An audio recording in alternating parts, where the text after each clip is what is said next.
অফিসিয়ালদেরকে বলা হচ্ছে government servant, আমি আসলে কি তৈরি করছি?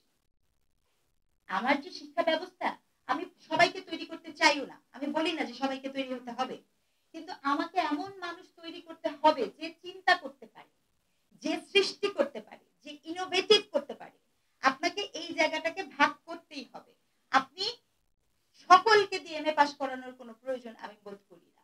আপনি স্কুল কলেজ থেকে আপনাকে এই সিদ্ধান্ত নিতে হবে যে আমার কোন শিক্ষার্থীরা অনেক ভালো। এবং আরেকটা কথা, আপনার এরকম ভাবার কোনো কারণই নাই যে কেউ যদি কোনো একটা ভালো স্কিলে হয় সে আমার থেকে কম মেধাবী। এই ভাবনাটা খুব ভুল। আমার মনে আছে, আপনাদের মনে আছে কি জানি না, শাহজাহানপুরে একটা বাচ্চা মেন হলের ভিতরে পড়ে গিয়েছিল। তো সেই বাচ্চাটাকে বাঁচানোর জন্য ওই সময় আমি গিয়েছিলাম শাহজাহানপুরে, যেহেতু আমি অ্যানথ্রোপোলজির লোক। সেখানে বুয়েটের টিচাররা আসছে, অনেকক্ষণ ধরে তারা বসে আছে যে কিভাবে বাচ্চাটাকে বাঁচাবে।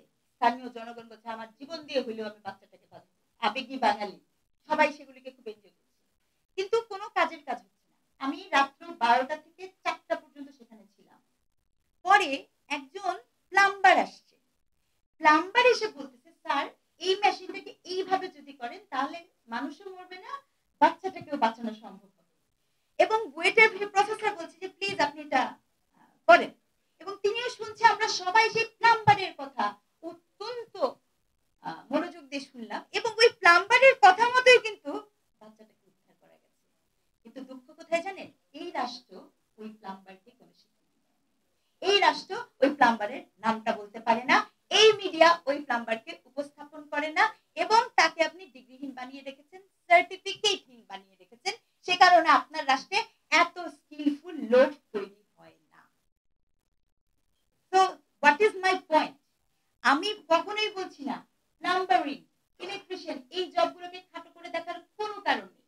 এমনকি আপনার কার্পেন্টার, রাজমিস্ত্রি, এই যে আজকে ভূমিকম্প নিয়ে আমরা সবাই করছি, আমি তো মনে করি বাংলাদেশের যদি এমন ইন্ডাস্ট্রি হতো যেখানে আপনি এই এদেরকে মানে যারা ফার্নিচার তৈরি করে তাদেরকে যদি, আর আপনি শিখছেন, আমার নামের পাশে পিএইচডি আছে, আমি পিএইচডি করছি, উনি এমএ পাস করছে, এরাই শুধু নলেজেবল। আমি বলছি না, আমি তো নিজেই পিএইচডি ডক্টরেট, আমি বলছি না যে তার নলেজ নাই, তারও যেমন নলেজ আছে ওই কার্পেন্টার ওই রাজমিস্ত্রিরও নলেজ আছে।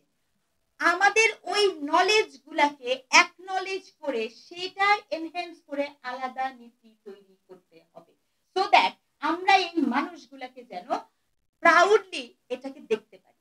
জাতিগতভাবে আপনার আমার চোখ অনেক বেশি, ভেরি সরি, ওই ব্রিটিশরা আর কি বর্ণবাদী, এই দেশের মানুষ আরো বেশি বর্ণবাদী। বুঝতে পেরেছি? এই দেশের মানুষ মনে করেন যে ওই যে বললাম এমএ পাস না হলে আপনার জাত চলে যায়, আপনি তো শিক্ষিত না। সেদিন কবে একজনকে বলতে শুনছিলাম যে বিদেশি ডিগ্রি যাদের থাকবে তাদেরই এই দেশের এমপি মিনিস্টার হওয়া দরকার ছিল। আমি বললাম যে কেন, কি জন্য? বিদেশি ডিগ্রি থাকলে আপনাকে এমন কি দিবে যাতে আপনি এমপি মিনিস্টার হবেন, যেটা আমার লোকাল পিপলে হবে না? প্রবলেম হচ্ছে আপনি আপনার লোকাল ডিগ্রিকে সেই সমমানের করতে পারছেন কিনা, এটা খুব গুরুত্বপূর্ণ।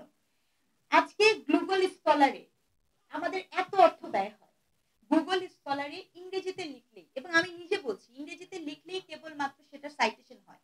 আমি আজকে আসার পর থেকে বাংলায় আমি লিখি না, আমি বললাম সত্যি লিখি না। কেন লিখি না জানেন?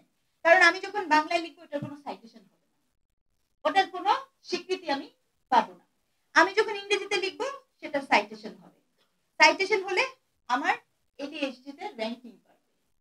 এখন প্রশ্ন হচ্ছে ইউরোপের দেশে যদি আপনি যান, তারা তো এত ইংরেজি জানে না, তারা তো তাদের মাতৃভাষায় কথা বলে, তাদের র্যাঙ্কিং কিভাবে বাড়ে, তাদের সাইটেশন কিভাবে হয়?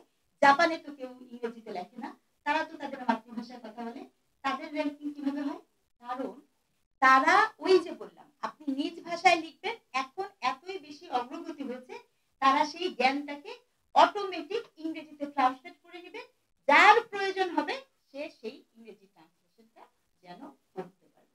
এবং তারা কিন্তু ওই নিজ মাতৃভাষাতেই পড়াশোনাটা করবে। আপনি তো এরকম কোনো সুযোগ তৈরি করেন নাই।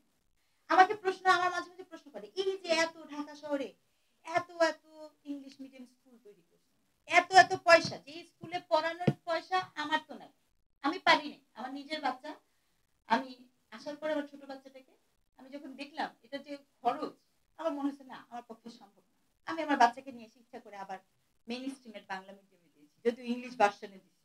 হ্যাঁ হ্যাঁ, এটা দিতে বাধ্য হয়েছি, কারণ সে পারে না, সে পারে না, আমি বাধ্য হয়েছি। কিন্তু বক্তব্য হচ্ছে এত ইংরেজি মিডিয়াম স্কুল আছে, এত ইংলিশ ভার্সন থেকে বেরোন, সেই সেই গ্র্যাজুয়েটরা আমার কই যায়? যখন আমাদের বোর্ডের